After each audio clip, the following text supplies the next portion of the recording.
Des autres, c'est par rapport à la Bible. C'est injuste et c'est détour de sa justice. Je mettrai un piège devant lui et il mourra. On ne parlera plus de tout ce qu'il a pratiqué comme la justice. Communauté au lac Geota là.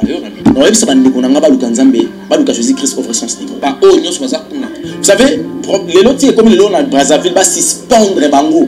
Est-ce que s'il faut tout un conflit, il faut tout un conflit, il y a diable entre nous les humains. Allez-y comprendre que Makambo to lo ba lelo papa, et ça Makambo oyo, Bible c'est ils ont un peu prévoir en gros. Baluka Jésus-Christ de Nazareth de frère, ça sera une bonne chose. Papa Makambo c'est belé la carte Makambo si fait monsieur. Alors il pressentait que Azon le Kisasiko na Azon le Kisasiko na carte tourment. Quand il était parti vers les États-Unis, il a eu le temps de parler avec sa femme et ses enfants que Nazawa, et comme les gens ba komelanga. Parce que Seigneur a ça lobela qui. Donc le coup là Job, il a commis Job.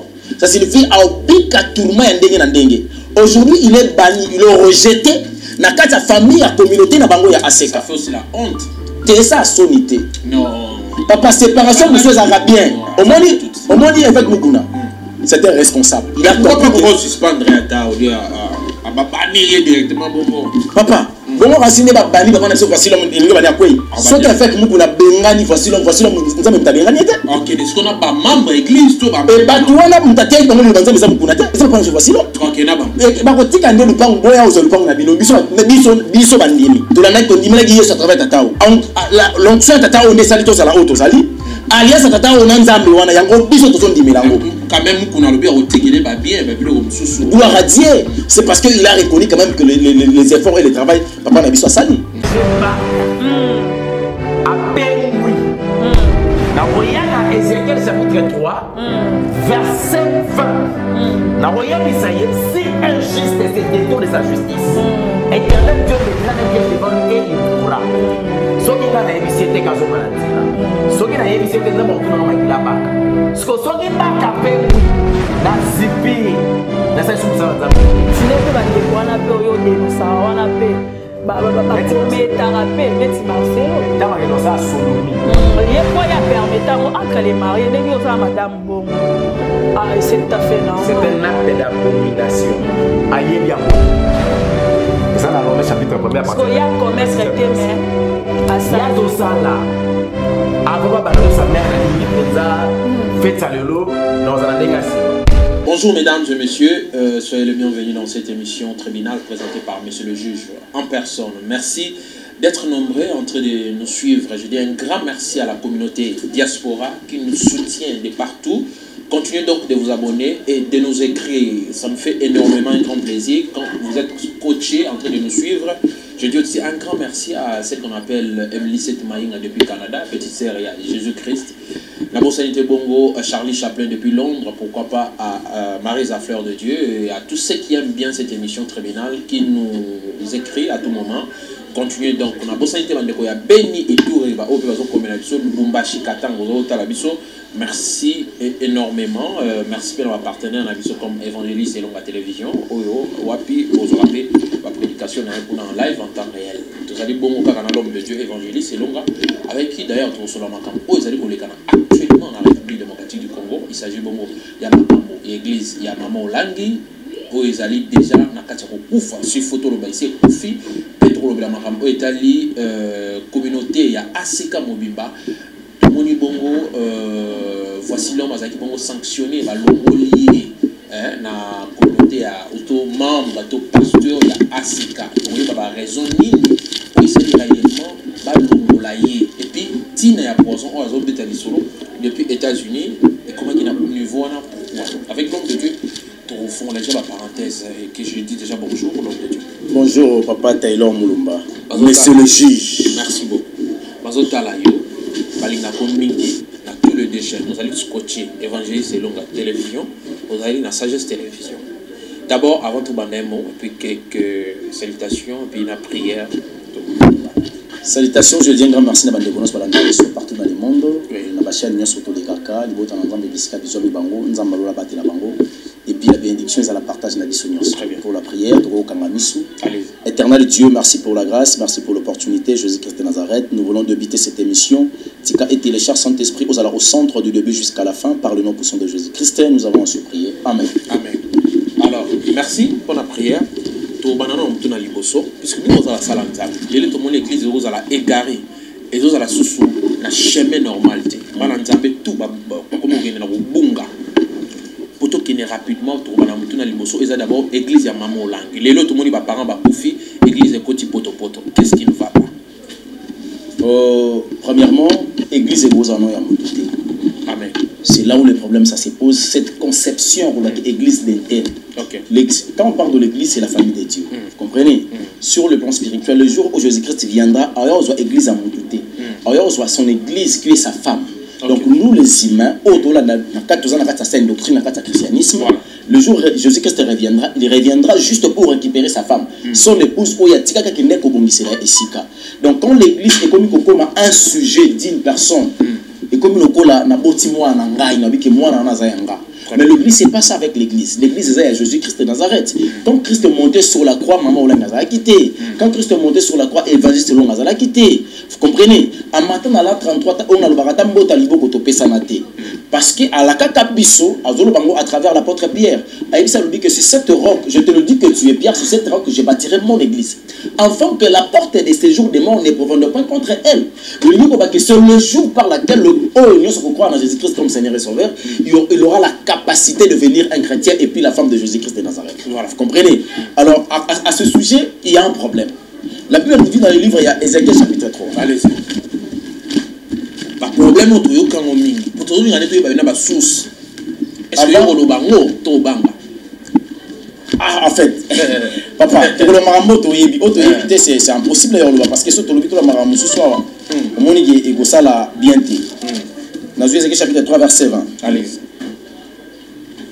Maintenant, la compréhension de Christ, si un juste se détourne de sa justice et fait ce qui est mal, je mettrai un piège devant lui et il mourra. Parce que tu ne l'as pas averti. Il mourra dans son péché. On ne parlera plus de la justice qu'il a pratiquée et je te redemanderai son sang. La parole du Seigneur. Très bien. Amen. Il devait expliquer le mot. Si un juste se détourne de sa justice, Jésus-Christ de Nazareth a dit, je mettrai un piège devant lui et il mourra. Très bien. Et là, on a aussi mon appartenance. Bakotika la kolobe la table, on a mon attaque la sur la terre. Alors il y a koloba qui makambunyo soto yebaka. Ba résultat dans une absence na bango. Vous comprenez? Vous savez, relève nous ça la préparer. Ce que vous préparer relève té, lobi soko zate. Donc scandale ko salima. Et au moment où maman a dit parce qu'il était en salle à Moussala, n'a pas envoyé Jésus Christ. Jusque là, on répond à tes. Mais des autres niveaux, le Baki Bazaki n'a pas c'est par rapport à la Bible. On voit que papa là, il n'a pas de ma commune n'a pas de si injuste et c'est détour de sa justice. Je mettrai un piège devant lui et il mourra. On ne parlera plus de tout ce qu'il a pratiqué comme la justice. Communauté au lac Yotala, il y a une minute. Non, il faut que Jésus-Christ offre son stigma. Vous savez, les lotis comme les lots dans Brazzaville va suspendre bango toutes les activités il y a six femmes ici dans Brazzaville qui fonctionnent jusqu'à nouvel ordre. Bah où est là? Est-ce que bah où est là bas âme? Est-ce que s'il faut tout un conflit, il y a diable tout entre nous les humains. Allez-y comprendre que makambo to lo ba lelo papa monsieur le juge et ça makambo oyo Bible c'est ils ont un peu prévoir en gros. Notre monité, tout le monde. L'église de Dieu est souffrir. À cause il y a un individu qui porter image na casquette à Jésus Christ. Maman on a papa on a ngitango bazalaka na mokili. Il y a eu aussi des problèmes. Mais comment à niveau comité? Tant bazalaka na mokili, combien il y a bana na ye o bis mokili yebaka o église yebaka que ce sont les serviteurs de Yebazaka combien? C'est actuellement c'est tant bango bazate. Serviteur de l'Éternel. Alors sur le plan pratique, parce qu'on a la capacité de reconnaître un arbre par son fruit. Tant que tout le monde pratique et comme on a plus les intérêts humains, vous comprenez? Il y a des conflits de 250 000 euros, il y a des choses de 60 000 $, tout qu'on sort. Mais c'est l'église. C'est dit à quoi? Est-ce que Isalaki erreur et Salama qui dès le départ, lors il y a révolution, il y a christianisme, to Isali Kozanga kaka Jésus-Christ n'a pas mouru. parce que la révolution et le christianisme et salamaki, il fallait quelques passés un peu la réunir pour nous retirer ordre dans la lignée. Vous savez, la communauté à discipline, vous savez, la communauté morale, tout ça. Selon vous, vous avez des erreurs déjà bandaka kala, tout est bandé de micro. Non, le pasteur a un problème à Ramboti. Problème est à Nini, problème est à Wapi. Parce que l'église est un petit groupe de prière. Ok. Vous comprenez? À l'époque, Alexandre Haïdi Nabala, ils n'avaient pas de groupe de prière. C'est à peine quand 15 ans, Babundi pour toute sa personnalité juridique, tout comme l'église, confession religieuse reconnue par non. Mais quand vous parlez de confession religieuse, si vous se situez dans la communauté ACK, communauté sur tout ça, un des ordres bien organisé par Bakulutu, parce qu'il t'a organisé des ordres, mais ceux qui ont des fissures et salema qui ils ont un niveau de parole. Parce que quand les groupes de prière, il y a qu'un mboko, il y a qu'un plus na démonstration de présence à Molimo Centre. Bah focaliser plus na la prière et non na la parole. Or la prière ne sauve pas, c'est la parole qui sauve. Parce que quand on va mettre la parole de l'Éternel en pratique, c'est par là au côté là. La prière est là pour édifier, la prière est là pour chasser les démons, guérir les malades. Mais la parole sauve les esprits des hommes. Vous comprenez? Alors, comment on apprend ma parole? Alors, l'église va présenter encore une seule chose. Le sacrifice. Il faut savoir se sacrifier dans l'œuvre de Dieu. C'est bien. Mais la Bible nous dit vaut mieux l'obéissance que le sacrifice. Or, pour obéir à la parole de l'Éternel, il faut comprendre la parole, il faut la vivre. C'est là où les problèmes ça se pose. Et à niveau, il y a fondement, il y a repentance, ça place ma Bandaki. Au côté de la finale, il y a 15 à 20 ans déjà. La repentance, c'est ça, sauté. C'est plus le voyage, le mariage, les enfants, les finances, la prospérité, tout qu'on sort. Vous comprenez? Au moins, il y a plein de est-ce que Yébi appelle les âmes et ça les m'a sauté? Mais comment on appelle des femmes? C'est dit à quoi? La passé bon le conso mongo on les insulte. Il faut tout le bas. C'est la vérité. On les insulte. C'est pas qualification il y a bien que le conso c'est trop dire. Ce n'est pas trop il faut tout le bas la bino. Il sur mon wapi muntazo be la po sambla po na il faut singa mbongo. C'est pas normal. Na webi makambo wana. Na yo karambo. On a ce que bateau, on est pas passe-temps. Bateau ko benga ba passe-temps, pas passe-temps. OK. Na bateau benga ba prophète, nga benga ba prochette, na ba prochette. Alors, ceux qui déjà muntazo singa mbongo po na ça la prière. Allez-y comprendre que ça soit un prophète, un prochette. Soit un pasteur, un pasteur, un monteur sur autant. Parce qu'il n'y a aucune guérison à la camoina quelque chose. L'homme qui a moni le beau kwanzambe, moli mo santunda aussi baka motowana, ayebisa lobi, qu'elle est. Qu'on remerciera par l'action de grâce. Très bien. Vous comprenez? C'est pas quelque chose, il faut avant, anticiper avant la prière. Alors ceux qui n'ont pas eu la prière, ils invités. Que sera la suite? Très bien. Des gens qui sont soi-disant église, ministère, communauté, fondement dans manque de parole. Très bien, merci. En un seul mot, message ni là, na église ya maman online là-bas, tu vois église à maman, ça peut y être. Bon, communauté maman online. Message fort ni là. Bah donc Jésus-Christ de Nazareth de vrai, ça sera une bonne chose et puis bah non. Papa, ma musique belé la carte maman ba si fait monsieur. OK. Bah la commission va femme pleurer. La parmi deux il y a maman Zali, il y a papa Zali. Bah département c'est belé kuna. Si ko ngala zuka département va femme pleureuse. Bah si bazoya ba olela ba problème na bango. Et pas dire ba une émotion ta, ba na foi. Quand la Bible nous dit venez à moi vous tous qui êtes fatigués et chargés, moi je vous donnerai du repos. Ça signifie quand tu viens, venez avec la foi parce que tu sais qu'il n'y a que pour notre solution. Et bah il y a banda kolela, banda kolela, il doit fondre. Et pas azak émotionnalité. Or l'émotion, quand tu viens en pleurant, ça signifie que tu es touché sous l'émotion de la tristesse. Ou par un sentiment de la tristesse. Quand tu es motivé dans le sentiment de la tristesse, tu viens devant Dieu pour pleurer. Nzamba royo kayo mawa. Bon, ça va exemple à Anne. Non, Nzamba soka azwakata ko jour na vie à Anne, c'est pas parce que Anne allait la mine. C'est parce que Anne a ça qui alliance de Nzambe que si tu me donnes l'enfant, la repère ça yoye. Devant Dieu, il faut venir avec la foi et non avec le plaire. Bon, si on y a plus ça, il y a pas avis, mais bakangi, c'est pas problème pour nous. Baza ce que tu souka. Abanzi.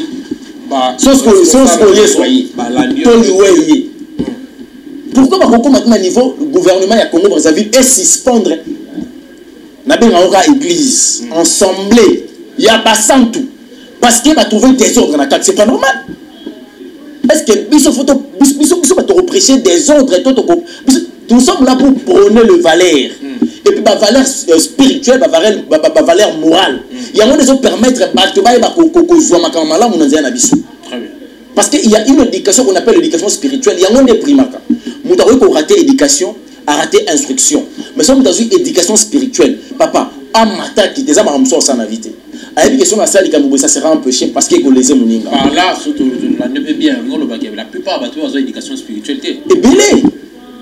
Éducation spirituelle, exact. Il y a un moment où il y a ma casse. Papa, c'est un belé sur 100%. Il y a un bon cannabis, sur 3%. Sur l'éducation spirituelle, à partir du fondement et l'enseignement. Et puis qu'on vivre à Yango. Quand on a le Lobanzam, ce n'est pas un problème. Josué chapitre 8, Josué chapitre 8 verset, le Père nous dit quoi? Que cette livre de la loi ne s'éloigne pas de ta bouche et médite les jours et nuits, afin que tu agis fidèlement.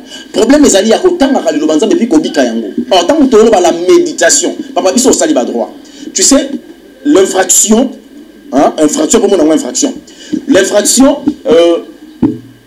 pour infraction, c'est l'infraction, c'est un élément constitutif d'une infraction. Vous comprenez? Alors, cet élément-là qu'on appelle infraction, quels sont les éléments constitutifs? Un élément intentionnel. Or, quand on parle d'un élément qu'on appelle intentionnel, ça signifie l'homme a 8 ans. Il y a qu'on préméditer que ça, à travers la préméditation, on a médité, on a prémédité. Tant qu'on a posé acte, on a élément intentionnel, on a élément acteuse. Acte, on a posé acte, quelles sont les circonstances et les moyens où moi je vais utiliser pour la commission de niveau aujourd'hui. C'est par là qu'on qualifie notre valeur, notre infraction, la juridiction est compétente, on ne va pas s'amisanga. Voilà. Si la Bible c'est une chose tous là, donc méditer la parole le jour et nuit, en fait que tu agis fidèlement. Donc le banzam de batanga en okate. Après avoir kotanga, il faut qu'on méditer. Ça signifie aux autres attendre qu'on consommer en go. Nasima qu'on consommer en go. Comment ça se fait qu'on bika en go. Après avoir qu'on bika en go, nous avons la capacité de dégager la vie. Merci beaucoup l'homme de Dieu.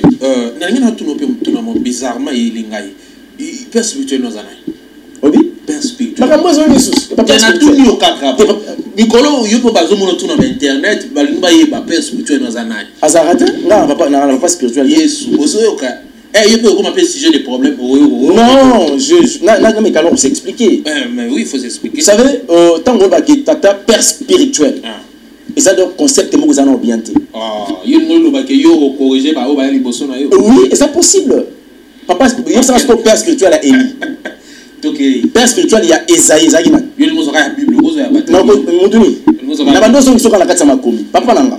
Quand on parle d'un père spirituel, ça signifie la personne qui t'a engendré sur le plan spirituel.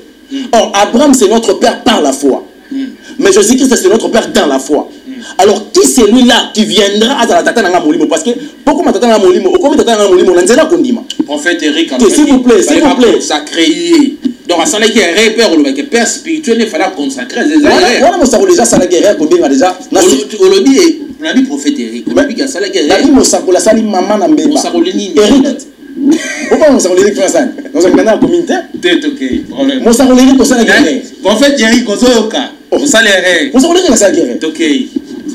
OK. Mais il dit que vous avez créé polémique pour aller au Bukanga. Non, créé polémique. Le père spirituel, écoutez, sur le plan humain, n'a pas dit qu'on benga tata.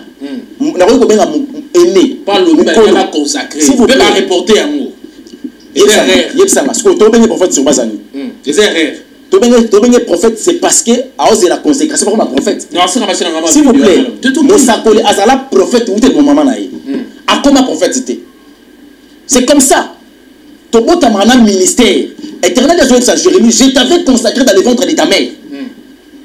Je t'avais connu avant que tu entres dans le ventre, et je t'avais consacré prophète des nations, s'il vous plaît, dans le ventre de sa mère. Tant que Jérémie, maman n'a pas mis, maman va éviter, oh, mouton n'a mis, ah, n'est pas quoi. Connaissance, nous avons démon à Roger Baka. Il y a besoin, c'est tout le qui est. Bobandara bien, après journaliste tout solo là. Donc tika kulutu la Bobandara bien.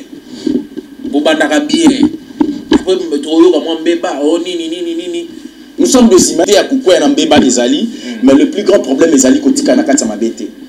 So quoi molimo centre ça kati na yo ayebisi que non tu m'as attristé, lève-toi et puis change la direction, c'est mon vrai. Boy na yo catégoriquement que oh non père spirituel donc boy.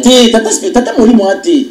Je suis chrétien, ma foi est fondée dans le christianisme, ça signifie tant que tu tata ya molimo, linga lo banini, na me kana forme musa ko expliquer ngo.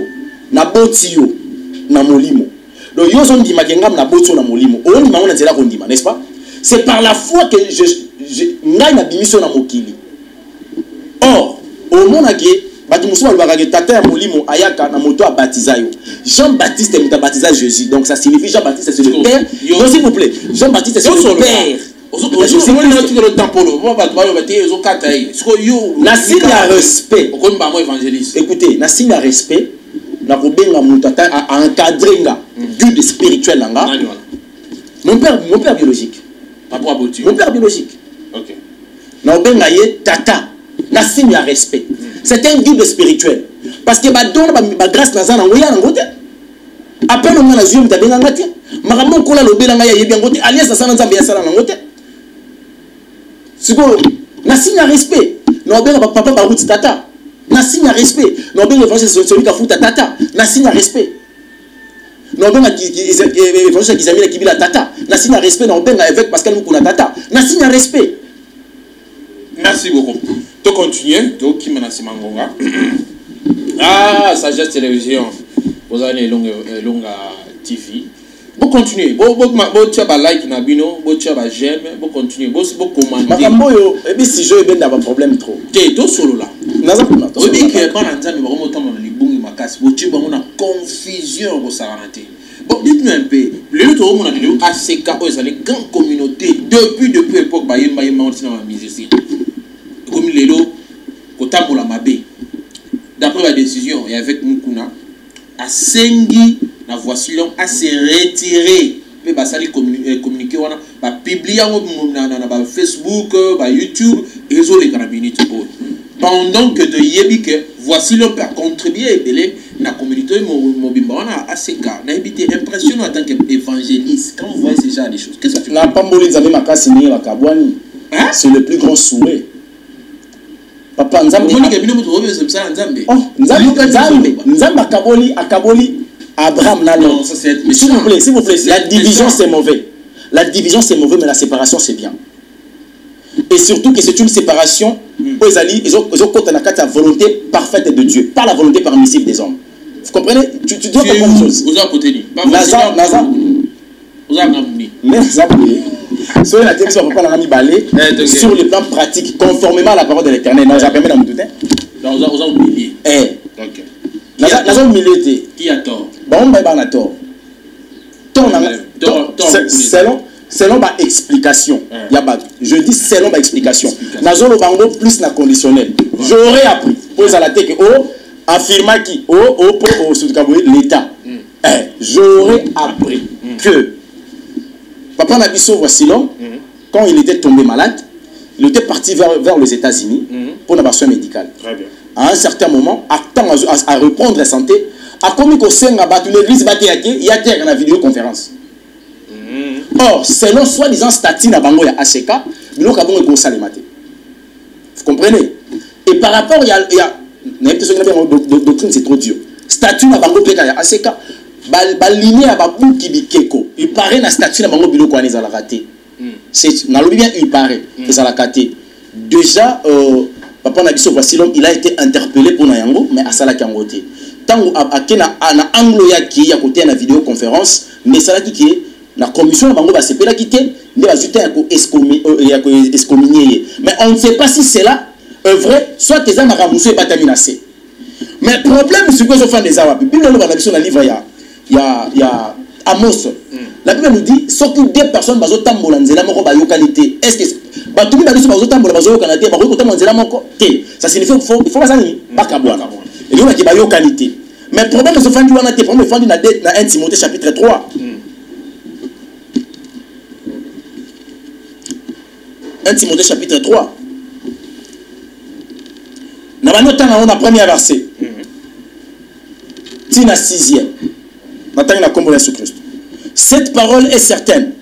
Si quelqu'un aspire à la charge d'évêque, il désire une œuvre excellente. Ce qui moto, azako loto, azo linga kokoma évêque, ça signifie mpaka, topé ancien, et ça madame. Il faut donc que l'évêque soit irréprochable. Ce qui se passe autour de papa, voici l'homme. Au sujet, papa, il y a évêque Mukuna. Est-ce qu'il est irréprochable et toté? J'avance. Okay. Il faut qu'il soit irréprochable. Mari d'une seule femme, sobre, modéré, réglé dans sa conduite, hospitalier, propre à l'enseignement. Il faut qu'il ne soit ni adonné au vin, ni violent, mais indulgent, pacifique, désintéressé. Il faut qu'il dirige bien sa propre maison et qu'il tienne ses enfants dans la soumission et dans une parfaite honnêteté. 5. Car si quelqu'un ne sait pas diriger sa propre maison, comment prendrais-je soin de l'église de Dieu? Papa, maman, loba nazate o na loba ceux qui n'ont ah tout le monde est évêque. Tata na biso muku naza évêque. Ya aseka. Makambo au Bible loba suri. Aza conforme dans la parole de l'Éternel toti.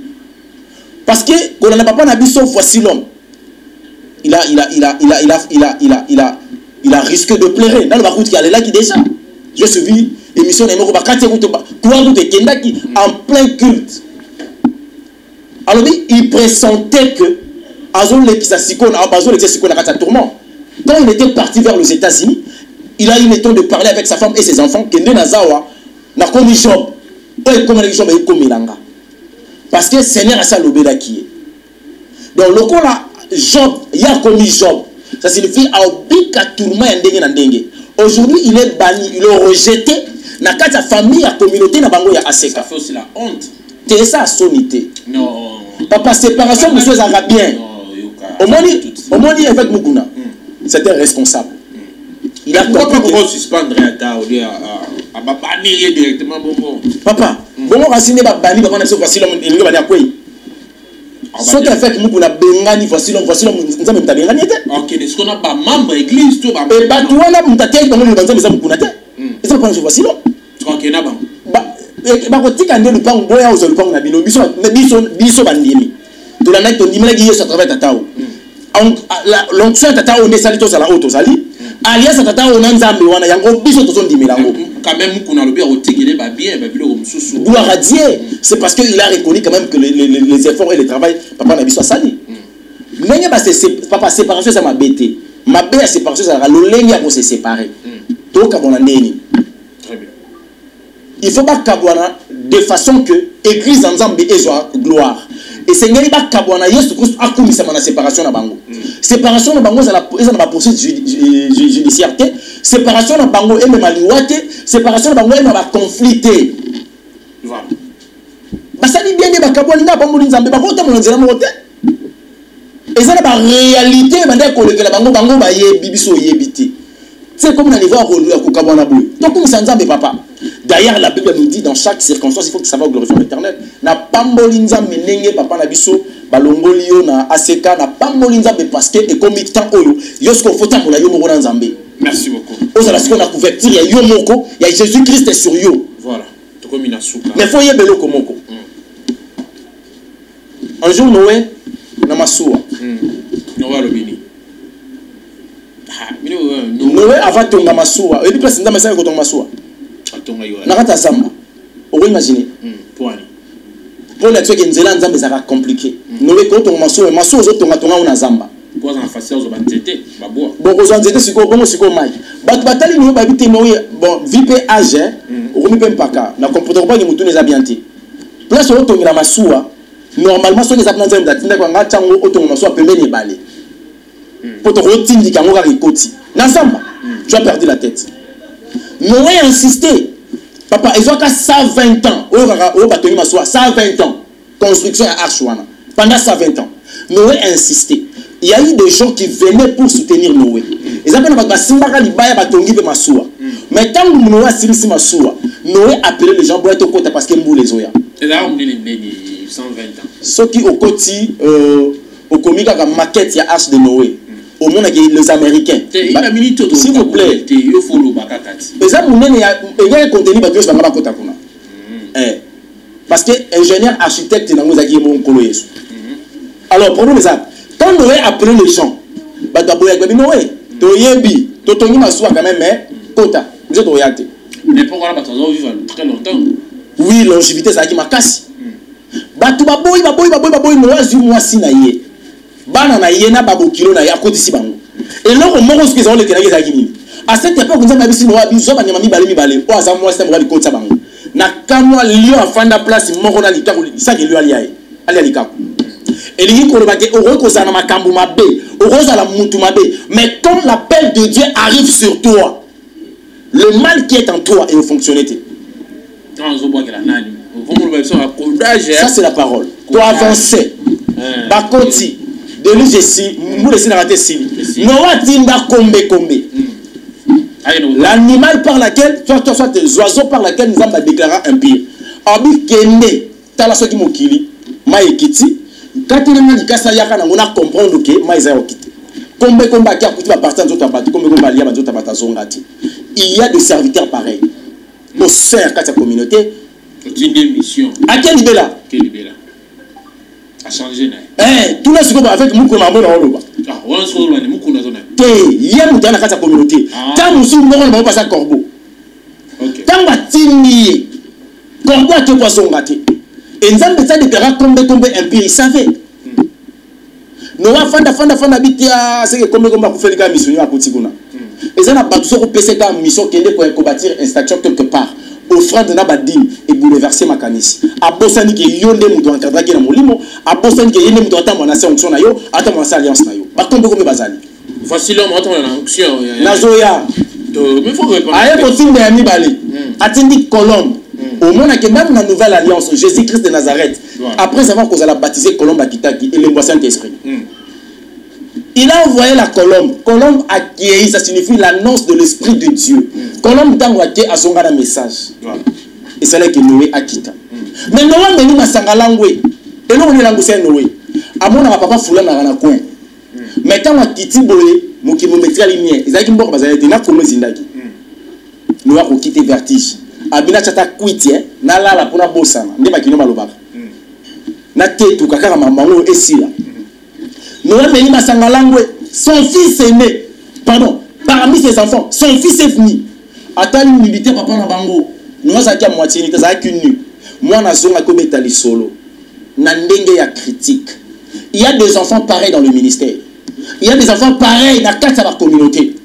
Oh, tata na kata mbeba, moi na go défendre été. Mais il est là pour exposer la dignité de son père. Nous sommes qui ne voient plus ça. Non, il y a la réalité, ça na kata communauté au bétail habité. OK, tama pe combo. Combo ce que na pour la kata segate. Mais il y a eu des enfants qui basent pas qui militaire tata. Très bien. Oui, il y a des marmottes comme avec nous pour m'embêter là ouais. Tant que comme les bana na combien on va les alaki. Oui, combien va défendre papa na vérité papa na ngazai koloba. Combien on va exposer qui tata na bango. Totalement dans les médias. Voilà. Il y a des enfants Bachem Bazali, na Bacham Bazali. Na kati ba communauté, na kati ba ministère. Il faut senga nzambe apesa yo moto oya kozala lobby capable de tindi ko kende liboso. Papa Luka ba Myriam ko te po Myriam pas zwa lèpre. Merci beaucoup. Luka ba rote pas ko sala nzamba bikeko. Merci. Na banzi olobi na ndenga codage. Wow, comprendre. Trop na suka. Iloba no ya nabi iloba suka pour une émission.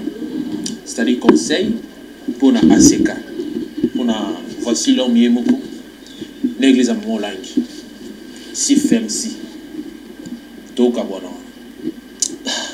Bon, na bana ACK parce que quand déjà l'église à mon langue ça me trouble un peu. Na bana ACK, je dirais félicitations à papa Mukuna, continuez comme ça. Ceux qui vont sentir que Moudaoui Malibanda, il faut sanctionner. Mais moi, il faut sanctionner. Il faut sanctionner. C'est important. Okay. Conformément aux lois de l'église, c'est ça qu'on région communauté ACK. Mais cela, elle fait partie de la volonté parfaite de Dieu et non par la volonté permissive. Ok. Parce que ça n'a pas de la vie va perdre à bangote. Sauf qu'on perd de Dieu son avis. Et ça n'a pas de le quoi escalier, aïe, capo, au mato, quand il arrive mon sous. Vous comprenez? Oui, et puis qu'on perd un jour, mon là, papa Nabiso, voici l'homme à ACK. Et ça, le roi en plein match, et il a dit 1-1 au gagné, mais pour la 1-0, tu dis Ronaldinho. Parce qu'on a évité, il faut gagner moins, mais tu vas pas ça. Merci. Déjà. Minute, minute. La personne a 2 minutes complètes. Merci. 2 minutes 4. Papa Nabiso, voici l'homme. Il faut y avoir que Ozan a sans sa responsabilité à âme et belé. Il a fallu un jour, selon l'agenda prophétique, il y a l'eau là, que Yoro comme indépendant. Fallait pas aimer la paix. Ah, yo, mais on va falloir. Fallait pas aimer la paix. Ah mon Dieu. Fallait avoir mise en disponibilité. Fallait pas aimer la paix. Vous comprenez? Ok. En tout cas, papa Nanga, courage. Scientifiquement parlant, un homme, il se mesure devant les obstacles. Très bien. Vous comprenez? Alors, comme il devant l'obstacle, il y a ministère, combat ministère.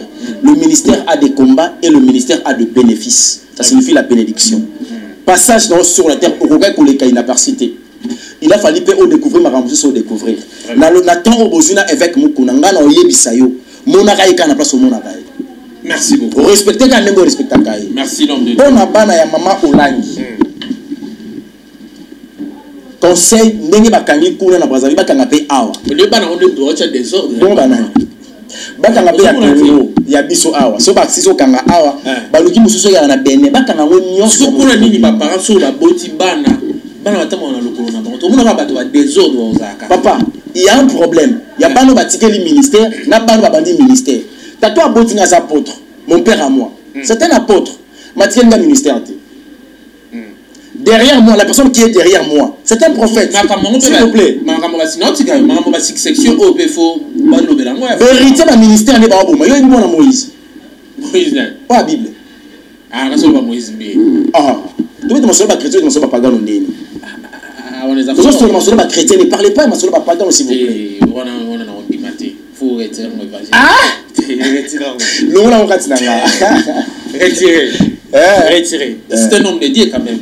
C'est you. On lui donne du respect, c'est un homme de Dieu. La manquette. On lui donne un pagan. Mais oui. Il y a plein des éléments. Alia c'est que moi ma tête la chair. Mukolongo ba tuya yoka bana ma yoka yoka mwana ma tête ba yoka yoka un serviteur à présenter le banzam.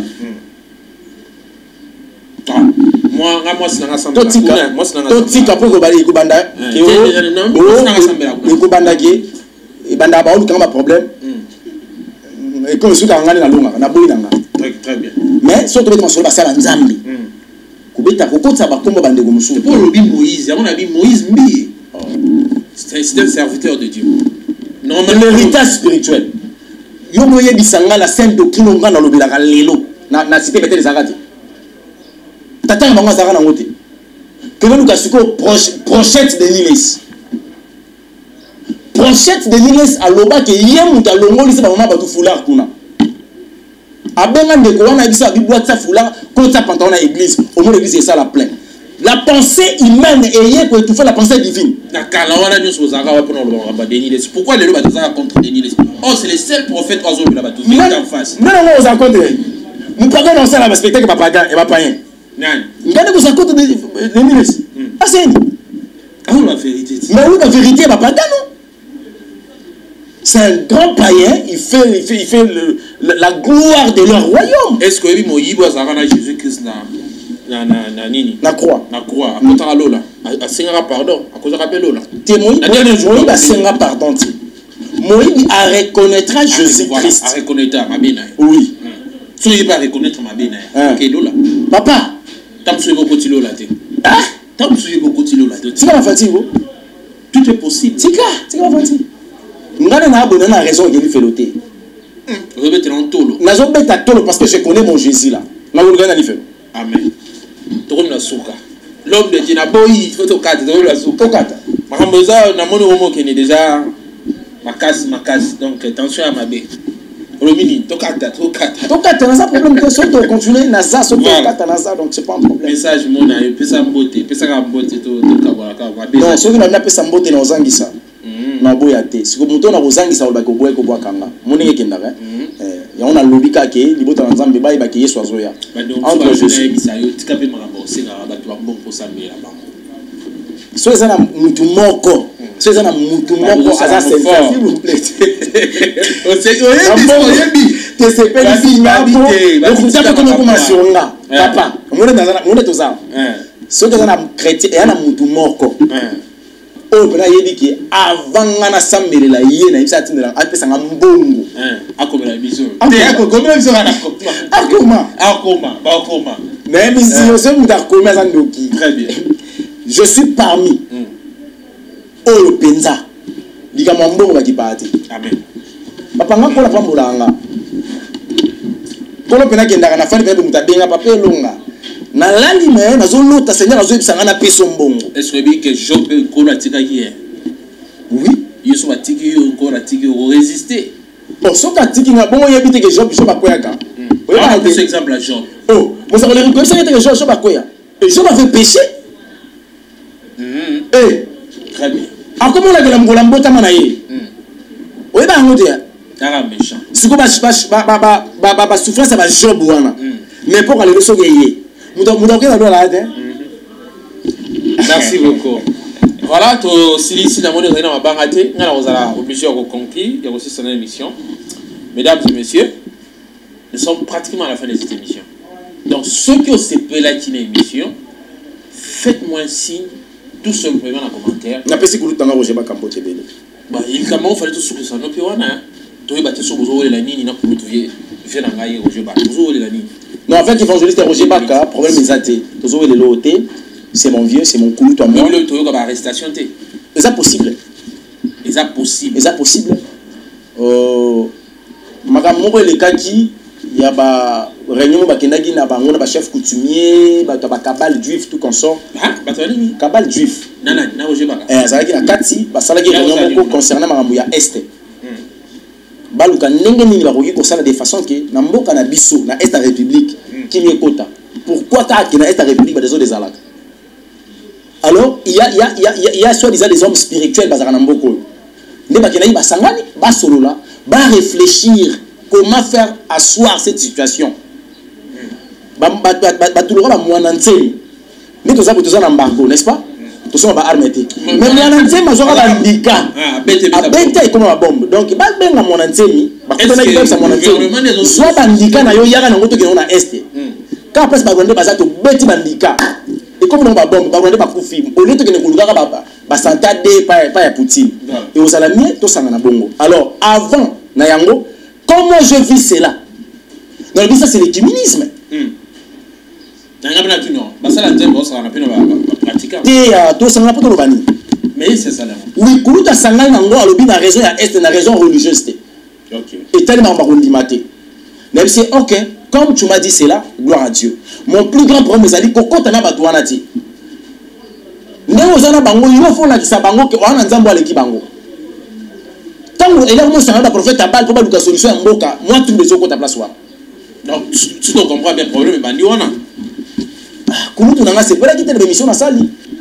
Azaki on a lobby vérité to na sali na kati ya makomi na nzambe na lobaki vérité ki nga na sepelité parce que boy biso ta ba chrétien. S'il y a un problème aux a engager les Congo, les chrétiens doivent se réunir. Tomber la Jésus-Christ de Nazareth pour na mboka oyo ana makambo akorienter biso. Merci beaucoup l'homme petit. Donc nous devons quand même comprendre ça. Ceux qui arrestation ko ya na sali. Bon c'est pour ça sala nzambe bo benga na pe bo solo bo partager. Asa kulutu na to benga na ki to solo ki. Tosololi bosololi et puis bobongisi tozali bana nzambe totika makambo ya nakokangisa boye je pense qu'ils ont te parle qui mutu kokanga te. OK. Yo ozane lo mo yoka ki hein? Non yake lo te hein. Donc voilà tout ici hein. Tout ici. Alors to ruta mikolo mikoya na même plaisir. Votre la scotché à la Sagesse Télévision, Évangéliste Elonga TV, et pas y wapi, pour grand nombre d'émissions tout ça là, d'ici dans quelques jours, kaka, de tout continuer. Mais ma volume, la mission, volume. Quand je parle de volume, vous comprendre. Kalaté, vous prophète Eric, et la émission est toujours dans le tribunal.